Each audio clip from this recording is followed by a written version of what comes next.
Open the package.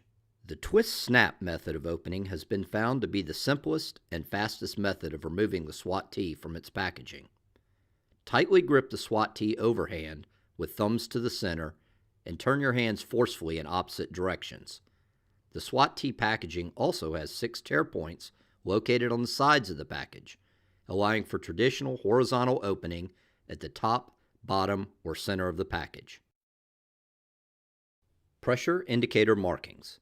The SWAT-T can serve as both a tourniquet, a device that stops blood flow to a limb, and a pressure dressing, a device designed to cover a wound and apply pressure. There are markings located along the exterior of the SWAT-T that visually indicate the amount of pressure being applied and thus in which mode the device is functioning. The more the SWAT-T is stretched when wrapping around the limb, the more pressure it will apply.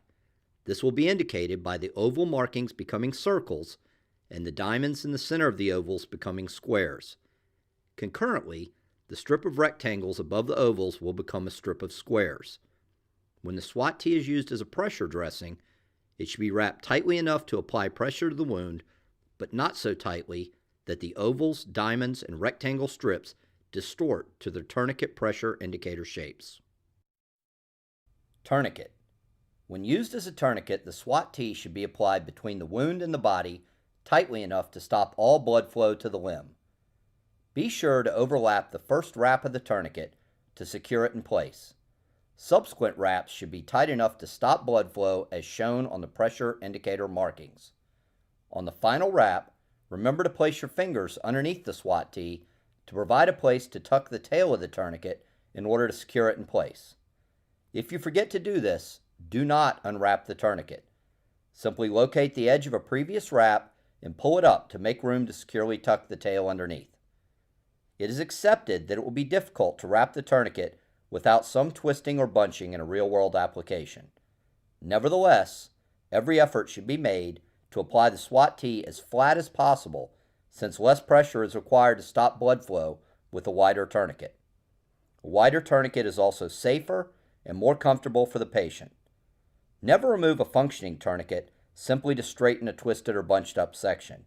In the unlikely event that bleeding continues, a second SWAT-T can be applied above, below, or directly on top of the first SWAT-T. Do not remove the first SWAT-T in order to apply the second. Placement. Ideally, you want to expose the limb and visually identify the source of bleeding in order to place the SWAT-T between the wound and the body.